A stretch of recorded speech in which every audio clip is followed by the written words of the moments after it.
What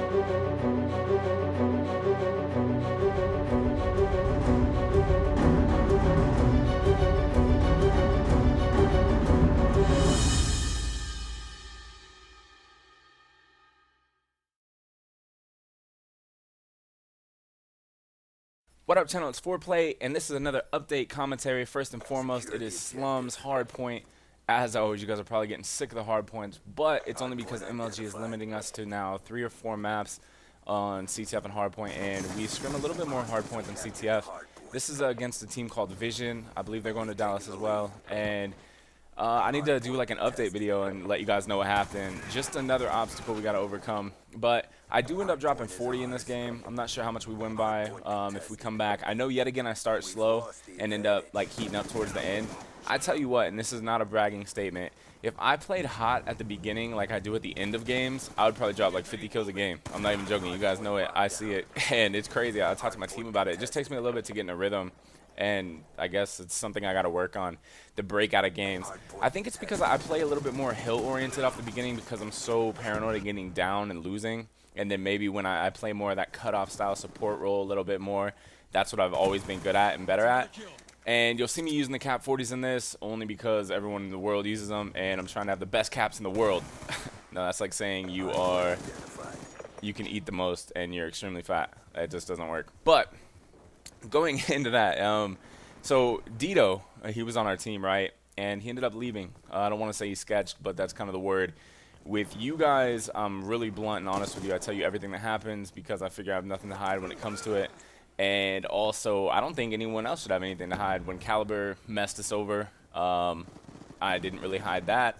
And now the Dito messed us over, the same situation, I am not going to hide that. So let me explain to you what happened. Basically, I think it was on, not yesterday, actually it might have been yesterday, I get a text from Dito, and the text states, hey, nothing personal on our friendship or our team. And he sent this whole text to everyone on the team.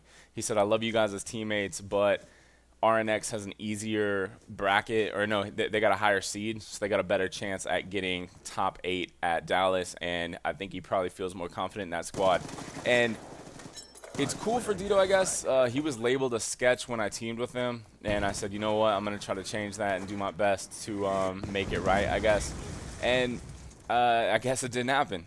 So he ended up sketching on us, and he left for RNX. I'm not sure who couldn't go for them. I believe it was Plasma. I don't know what that guy was doing, by the way, Ricky. That's a pretty good 2 or 3 piece I got there. But, yeah, so at that point in time, we were scrambling around, and what really sucks about the situation is I went through like hoops for these guys to get us a sponsor, and that was Paul or Ego. If you guys know who Ego is, even if you don't like him, can you just tweet at him and say thank you for getting Foreplay's team to Dallas, or thank you for getting or picking up IcoNs Black, huge pickup. I just think it'd be cool if you guys flooded him and said that, or even just tweet at 360 IcoNs. For those of you that have Twitter, if you guys don't have Twitter, don't worry about it. And to be honest, don't really do it if you don't want to. I don't want to make you guys go out of your way. But yeah, so he picked us up. I got our flights booked, and we get our hotel covered, I believe, tonight or tomorrow. So that's going to be really good. Everything's covered. And then he sketches on us for an easier road and an easier bracket. And it's weird because that's the complete opposite of me. I've never really been one to take the quote-unquote easy road. You guys know me. Like, I think if you go through something to get to something, it just means that much more, you know, and that's for anything in life.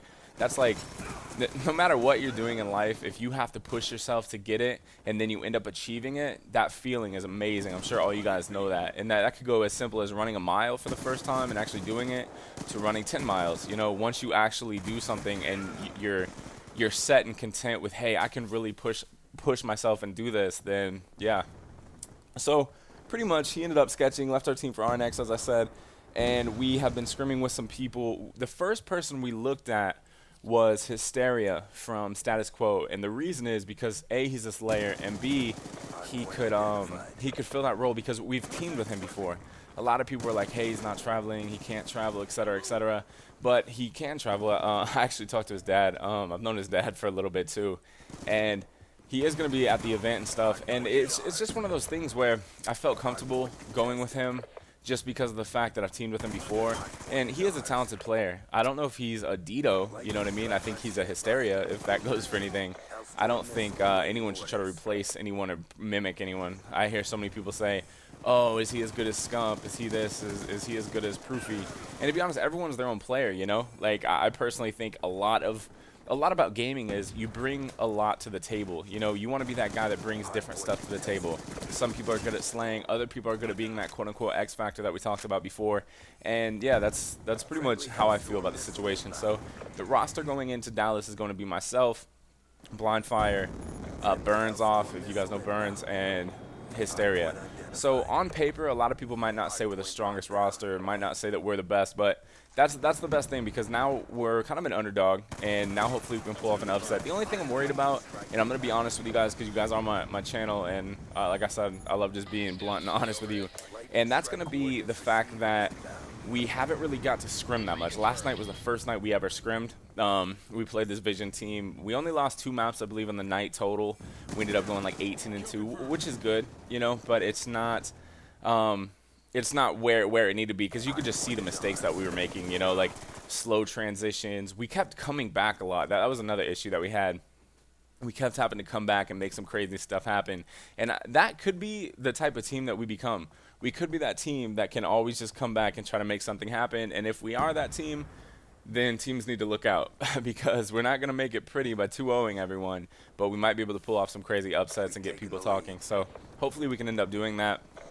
And I wanted to do another update video. If you guys are in MLG Dallas and I see you, then basically just come up to me and say hi. I definitely am one of the nicest dudes ever, and I'd love to meet not only my subscribers, my Twitter followers. Hell, a lot of people even follow me on Instagram just to see some of the stuff I cook, because like I said, I'm pretty big in that whole like trying to eat right thing. I'm still cutting, which is a long road out. But yeah, so pretty much that's where I'm at. And any other updates I got? Okay, so the video streak right now, I don't know how many days I'm at, but I'm doing really good in terms of videos. And it feels really good to be pumping out as much content as I am. The time change did kind of mess me up. Oh yeah, by the way, you're going to see me go on a pretty good streak here. I don't know if it's a consecutive streak, but I know I get a lot of kills after. Well, actually, you'll just see. But yeah, this is where I definitely start turning it around. Right now, I am 25-18, and I'm going to turn it around. I might be 25-19, but I turn it around, pick up some good kills, and definitely start to change my score a little bit. So this is good and help contribute to us coming back. Sorry for this is the only footage I had at the moment, and it was without Dito, or no, it was without Hysteria and still with Dito.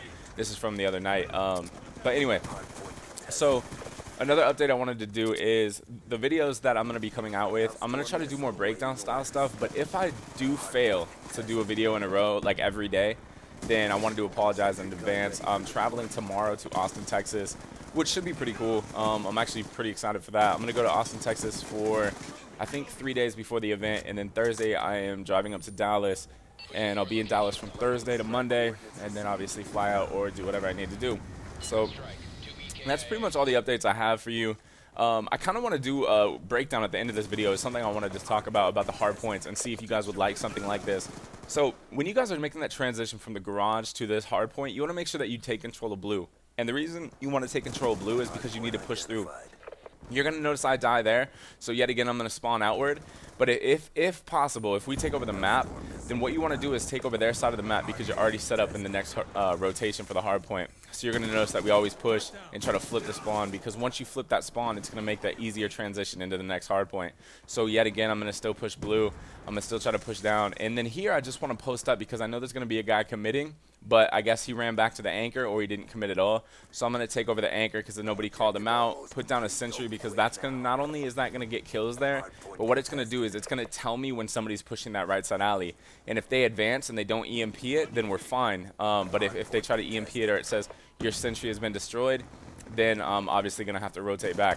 But what you want to do in this situation is not push up too far. Yes, we're giving up the final 12 seconds, but that 12 seconds really doesn't matter. You want to hold blue and mid so they can't commit. Make sure you have the anchor on the back wall. And once he's on that back wall, nobody should be able to get in on your left side. Obviously, you're going to see me holding blue. And you should be able to do that fairly easy with dual caps, especially if someone in the mid is watching that. I like to actually commit inside blue. And only there, I shouldn't have pushed out of blue. That was a horrible mistake by me. But I think it was only with 6 seconds left or whatever. I just wanted to get antsy because I was chasing the 40 bomb. Because I think I'm at 38 right now.